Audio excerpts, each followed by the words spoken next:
Hello दोस्तों, आज हम इस वीडियो में बात करेंगे how to start preparation for ESC and GATE for those students who are in their second और third year of their engineering degree. तो जैसा कि हमने पिछले वीडियो में बात करा कि प्रिपरेशन कैसे स्टार्ट करना है for those who are targeting ESC और गेट 2021। तो इस वीडियो में हम उन्हीं स्टेजेस को जस्ट एक बार समझेंगे और क्या डिफरेंस आता है एक सेकंड और थर्ड ईयर के प्रिपरेशन में एज़ कम्पेयर टू अगर कोई फाइनल ईयर में है या फिर जो इंजीनियरिंग पास आउट कर चुका है फिर तैयारी कर रहा है। सबसे पहले हम बात करते हैं जो हमने पिछले वीडियो में डिस्कस किया था, वो चीज़ें मैं एक बार फिर से ब्रीफ कर देता हूँ आप लोगों को। इस स्टेज 1 में हम सबसे पहले कॉम्प्रहेंसिव नोट्स बनाएंगे थ्रू वीडियो लेक्चर्स और through any other material. Then stage 2 will make for using those notes will prepare our own short notes which will be used in pre और gate.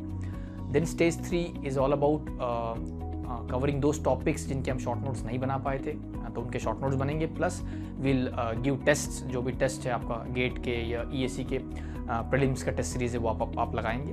And then stage 4 is about revision, जो हमने पढ़ा है उसको consolidate करना है, उसको revise करना है, फॉर्मूले को और जो भूल जाते हैं उनको याद करना है। ठीक है, तो ये 4 स्टेजेस जो हमने पिछले वीडियो में डिस्कस की थी। अगर आप कुछ डिटेल में जानना चाह रहे हैं तो आप उस वीडियो को रेफर कर सकते हैं। अब बात करते हैं कि why it is advisable to start early और to start when you are in second और third year of your engineering degree. सबसे पहले अगर बात करते हैं तो टाइम अवेलेबल इज़ मोर। अगर आप सेकंड ईयर से स्टार्ट कर रहे हैं, आप थर्ड ईयर से स्टार्ट कर रहे हैं, तो आपके पास हमेशा एक टाइम का एज रहेगा दोस्तों, क्योंकि टाइम इज़ एज यू से कि टाइम इज़ मनी, तो टाइम का एज हमेशा आपके पास रहेगा और आप रिलैक्स होकर प्रिपरेशन कर पाएंगे क्योंकि टाइम ज़्यादा है आपके पास, तो आप रिलैक्स और स्ट्रेस फ्री प्रिपरेशन कर पाएंगे। प्लस आपके कॉन्सेप्ट्स बहुत अच्छे से आप समझ पाएंगे क्योंकि जैसा कि मैंने बताया टाइम ज़्यादा, तो आप कॉन्सेप्ट पे ज़्यादा टाइम बिताएंगे। मान लीजिए आप अगर आप पास आउट हो चुके हैं फिर आप तैयारी स्टार्ट कर रहे हैं, तो आपके पास एक डेडिकेटेड टाइम लाइन है कि एक साल में या 8 महीने में आपको सब कुछ कवर करना है। यहाँ पर आपके पास मोर देन सफिशिएंट टाइम है कि आप आराम से at your own pace, at your own convenience you can take topics and you can basically complete those topics at your own pace. ये एक एडवांटेज है। प्लस अगर कॉन्सेप्ट क्लियरिंग की बात करें तो आप क्योंकि कॉलेज में है तो आप डेफिनेटली हमारे जो वीडियो लेक्चर्स का पोर्टल है या आप जब मटेरियल से पढ़ रहे हैं तो वो है, उसमें आपके डाउट्स इजीली क्लियर हो जाएंगे। या आप प्रोफेसर से पूछ सकते हैं आप कॉलेज में, या आपका कोई अच्छा फ्रेंड सर्कल है तो आप वहाँ पूछ सकते हैं, तो आपके डाउट्स भी इजीली क्लियर हो जाएंगे।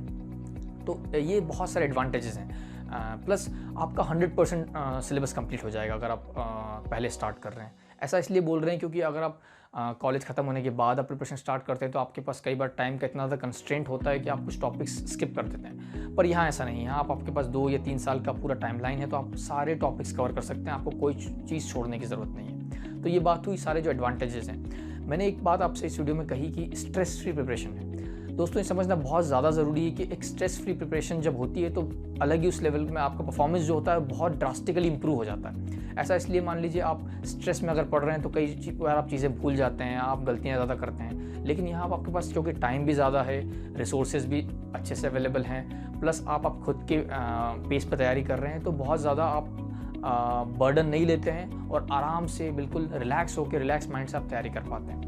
और एक चीज़ जो समझने वाली ये है कि आपका सेमेस्टर वाइज अप्रोच रहता है। अगर आप तैयारी अभी स्टार्ट कर रहे हैं कॉलेज में सेकंड या थर्ड ईयर में, सेमेस्टर वाइज अप्रोच का क्या मतलब होता है? मान लीजिए आप 4th सेमेस्टर में हैं या 5th सेमेस्टर में हैं, तो आपके ज़्यादा से ज़्यादा 4 सिविल इंजीनियरिंग के टॉपिक्स होते हैं एक सेमेस्टर में, और सेमेस्टर 4 से 5 महीना चलता है। तो आप 1 महीना भी अगर एक टॉपिक को देते हैं जो कि क्लास में पढ़ाया भी जा रहा है और आप खुद के वीडियो लेक्चर्स, अल्फा लर्निंग के वीडियो लेक्चर्स मान लें देख रहे हैं, तो आप वो वीडियो लेक्चर्स में भी समझ रहे हैं चीज़ें, तो आपको कंसोलिडेट अच्छे से होती है चीज़ें। प्लस आपके पास 1-1 महीना एक टॉपिक देने के लिए, ऐसा शायद ही कोई फाइनल ईयर वाला या फिर जो इंजीनियरिंग डिग्री पास आउट होकर फिर तैयारी कर रहा है उसके पास इतना टाइम नहीं होता है कि वो 1 महीने एक टॉपिक को दे पाए।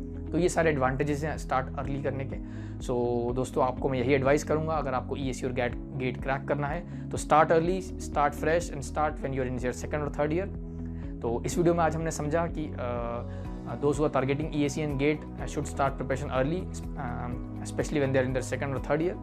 तो जुड़े रहिए हमारे इस प्लेटफॉर्म अल्फा लर्निंग के साथ, जहां मैं आपको बताऊंगा कि ESC और गेट और दूसरे कॉम्पिटिटिव एग्जाम्स कैसे क्रैक करना है। सो सी यू नेक्स्ट थर्सडे।